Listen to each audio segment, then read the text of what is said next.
Assalamualaikum warahmatullahi wabarakatuh. Halo, apa kabar sobat semuanya? Semoga selalu dalam keadaan sehat ya. Jumpa lagi di channel Ayo Berkebun, channel yang membahas seputar dunia perkebunan. Video kali ini kami akan coba membahas tentang salah satu pupuk. Ini adalah pupuk organik cair asam amino Vigorin. Nah, mungkin antara sobat ada yang masih asing dengan pupuk yang satu ini, atau sobat ada yang sedang mencari review tentang pupuk yang satu ini. Nah, kita akan coba bahas seperti apa sih pupuk Vigorin ini, bagaimana cara penggunaannya, dosisnya, kandungannya, fungsinya untuk tanaman itu apa saja, dan juga harganya itu berapa. Langsung saja kita coba bahas ya sobat ya. Kita lihat dulu untuk keterangan yang ada di kemasannya ini. Jadi ini adalah pupuk organik cair dan juga suplemen tanaman. Ini bisa untuk tanaman pangan, hortikultura, perkebunan, tanaman hias, dan juga bisa untuk seed treatment. Nah, kemudian sini ada keterangannya, unsur haranya itu ada asam amino, asam humat, dan juga asam sulfat, ada enzim invertase, ada juga hormon tumbuh. Nah, ini udah ada nomor pendaftarannya sobat ya nih. Kemudian sini ada keterangan komposisinya. Yang pertama itu ada zat organik. Yang pertama itu ada enzim invertase dan juga katalase, kemudian ada IAA, ada GA7, kemudian ada sitokinin, ada asam amino, asam humat, dan juga asam sulfat. Kemudian mengandung juga unsur hara makro dan juga mesoorganik. Yang pertama itu ada N-organiknya di sini sebanyak 1,51%, ada NPK-nya di sini 4,76%, ada CaO-nya di sini atau kalsiumnya ini 0,11%, kemudian ada magnesiumnya ini 0,05%. Selanjutnya ada unsur hara mikroorganiknya di sini, ada Fe atau besi, totalnya itu 400,29 ppm, ada mangannya 55,22 ppm, ada Cu atau tembaganya di sini 104,21 ppm, ada zinc atau sengnya di sini 41,61 ppm, kemudian ada kobaltnya di sini 6,01 ppm, kemudian ada molybdenum 3,27 ppm, dan juga ada boron 56,74 ppm. Dan ini tidak mengandung mikroba E. coli sobat ya, dan juga tidak mengandung salmonella. Kemudian untuk karakteristiknya di sini, C organiknya itu 14,29%, C per N rasionya di sini 1,51, dan juga pH-nya di sini 7,21. Dan ini hasil dari uji coba Fakultas Pertanian Unpad ya sobat ya. Nah, sebelumnya kita bahas dulu sobat ya untuk fungsi dari masing-masing kandungannya ini. Yang pertama itu ada enzim invertase. Dia ini fungsinya untuk memecah sukrosa menjadi glukosa dan fruktosa. Selanjutnya mempercepat ketersediaan energi, kemudian mendukung pembesaran buah dan pengisian biji. Selanjutnya ada enzim katalase, dia ini fungsinya untuk mengurai H2O2 atau racun metabolisme, kemudian untuk mengurangi stres oksidatif, selanjutnya membantu tanaman pulih setelah stres atau akibat serangan hama. Selanjutnya di sini ada IAA sobat ya, atau hormon auxin. Dia ini fungsinya untuk merangsang pertumbuhan akar, mempercepat pembentukan akar baru, membantu pembentukan bunga dan buah awal. Selanjutnya ada GA7, ini merupakan hormon gibberellin. Ini fungsinya untuk memacu pembajangan batang, memperbesar ukuran buah, mempercepat pertumbuhan vegetatif. Selanjutnya ada sitokinin. Dia ini untuk merangsang pembelahan sel, memperbanyak tunas, dan juga menghambat penuaan daun. Kemudian ada asam amino. Dia ini fungsinya sebagai bahan dasar pembentuk protein, mempercepat pemulihan tanaman stres, kemudian membantu pembentukan enzim dan juga hormon. Selanjutnya ada asam humat dan juga sulfat. Fungsinya itu untuk meningkatkan daya serap unsur hara, memperbaiki struktur tanah, dan juga mengikat unsur mikro agar tidak mudah hilang. Selanjutnya untuk unsur hara makronya di sini ada nitrogen. Dia ini fungsinya untuk pertumbuhan daun dan juga batang, dan juga warna hijau atau klorofil. Kemudian ada fosfor atau fosfat. Dia ini untuk pertumbuhan akar, pembungaan, dan pembentukan energi.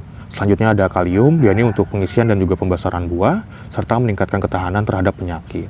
Kemudian ada kalsium, fungsinya itu untuk menguatkan dinding sel dan juga mencegah busuk ujung buah. Selanjutnya ada magnesium, dia ini merupakan inti molekul klorofil dan juga membantu fotosintesis. Selanjutnya unsur hara mikronya di sini ada Fe atau besi. Dia ini untuk pembentukan klorofil dan juga mencegah daun kuning atau klorosis. Kemudian untuk mangan, fungsinya itu untuk aktivator enzim dan juga membantu fotosintesis. Selanjutnya ada tembaga, dia ini untuk pembentukan enzim dan juga mendukung kekebalan tanaman. Kemudian ada seng, dia ini untuk pembentukan hormon tumbuh dan juga mencegah daun kerdil. Selanjutnya ada kobalt, dia ini untuk mendukung bakteri pengikat nitrogen dan juga penting untuk tanaman legum. Kemudian ada molybdenum, dia ini berfungsi untuk membantu proses pembentukan nitrogen dalam tanaman. Selanjutnya ada boron, dia ini penting untuk pembungaan dan juga pembentukan buah, serta mencegah bunga rontok. Nah, jadi kesimpulannya untuk pupuk Vigorin ini bekerja sebagai biostimulan, ini sebagai enzim, hormon, dan juga asam amino, dan juga peningkat serapan unsur hara. Ini fungsi dari humat dan juga sulfat ya sobat ya, dan juga sebagai pendukung fase vegetatif dan juga generatif. Jadi untuk kandungannya ini lumayan lengkap ya sobat ya ini. Nah, kemudian sini ada keterangannya sobat ya nih. Ini ketutup label, jadi kita coba buka dulu ya sobat ya untuk plastiknya ini.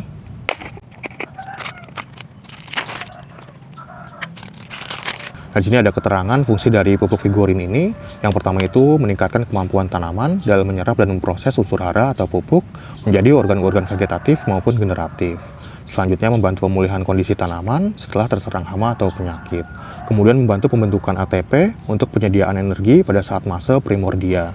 Nah, jadi ATP itu sumber energi utama dalam sel tanaman sobat ya. Kemudian untuk primordia itu adalah fase awal pembentukan bakal bunga atau bakal buah. Jadi tanaman mulai beralih dari tumbuhnya ke daun ke pembentukan bunga. Selanjutnya untuk memacu pembentukan karbohidrat pada saat masa generatif sehingga meningkatkan bobot dan kualitas hasil panen. Nah, kemudian di sini ada dosis dan juga petunjuk aplikasinya. Untuk tanaman padi, waktu aplikasinya itu di 5 hari sebelum tanam, dosisnya itu 4 ml per liter air, sasarannya itu di persemaian. Kemudian di usia 15, 30, 40 dan 55 hari setelah tanam. Dosisnya itu 4-6 tutup botol per tangki, sasarannya itu untuk daun, batang, dan juga malai. Selanjutnya untuk tanaman jagung, waktu aplikasinya itu saat tanam, dosisnya itu 4-5 tutup botol per tangki, sasarannya itu di lubang tanam, dan juga di 15, 25, dan juga 45 hari setelah tanam. Dosisnya juga sama 4-5 tutup botol per tangki, sasarannya itu untuk daun dan juga batang. Selanjutnya untuk tanaman kedelai dan juga kacang-kacangan, waktu aplikasinya itu 14 hari sekali, mulai dari umur 15 hari setelah tanam sampai menjelang berbunga. Dosisnya itu 3-4 tutup botol per tangki, sasarannya ini untuk daun, batang, dan juga buah muda. Kemudian untuk tanaman bawang merah dan juga bawang putih, waktu aplikasinya itu 10-14 hari sekali, mulai umur 5 hari. Dosisnya itu 4-5 tutup botol per tangki, sasarannya ini untuk daun dan juga umbi muda. Kemudian untuk tanaman cabai, tomat, dan juga yang lainnya, waktu aplikasinya itu saat tanam, dosisnya itu 4 ml per liter air, aplikasinya itu di lubang tanam. Kemudian 7-10 hari sekali, dosisnya itu 4-5 tutup botol per tangki, sasarannya itu untuk daun dan juga batang. Selanjutnya setiap 3 kali petik, dosisnya itu 4-6 tutup botol per tangki, sasarannya itu untuk buah muda. Kemudian untuk tanaman semangka, melon, dan juga yang lainnya, waktu aplikasinya itu saat tanam, dosisnya itu 4 ml per liter air, sasarannya itu di lubang tanam. Selanjutnya setiap 7 hari sekali mulai umur 15 hari. Dosisnya itu 4-6 tutup botol per tangki, sasarannya itu daun, batang, dan juga buah muda. Kemudian untuk tanaman tembakau, sawit, teh, dan juga yang lainnya, waktu aplikasinya itu saat tanam, dosisnya itu 4 ml per liter air, sasarannya itu di lubang tanam. Selanjutnya 7-10 hari sekali mulai umur 15 hari.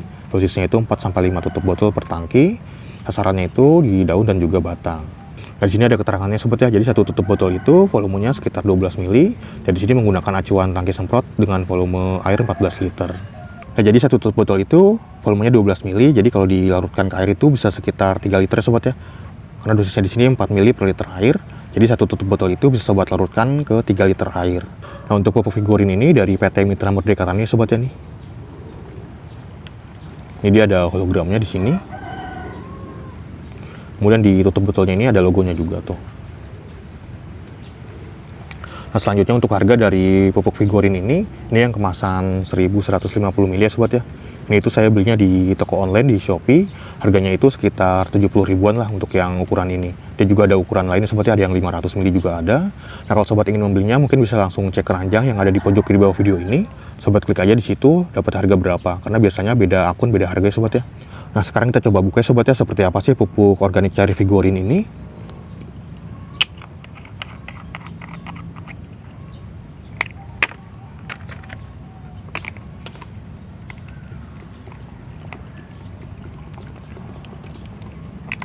Jadi dia berbentuk cair sobat ya, seperti ini nih, berwarna kehitaman. Dan ini tidak terlalu pekat ya sobat ya, ini agak encer dia. Untuk baunya itu bau-bau khas pupuk organik sobat ya. Nah, sekarang kita coba praktekkan sobat ya bagaimana cara penggunaan pupuk organik cair figurin ini. Nah, di sini ada galon dengan kapasitas air sekitar 15 liter. Jadi kita gunakan dosis saja sekitar 5 tutup botol aja sobat ya.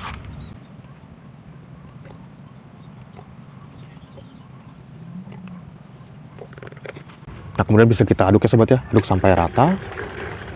Dan dia juga bisa dicampur dengan pupuk lain sobat ya, dan juga bisa dicampur dengan pestisida seperti insektisida dan juga fungisida. Yang penting itu jangan yang bersifat basah kuat.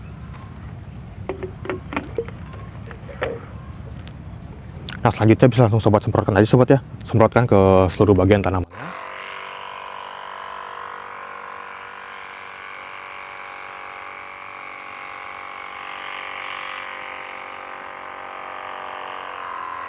Anggapannya ini tanaman sobat ya, kurang lebih seperti itu untuk cara penggunaannya. Jadi untuk waktu aplikasinya itu bisa sobat lakukan pada saat pagi hari ataupun sore hari.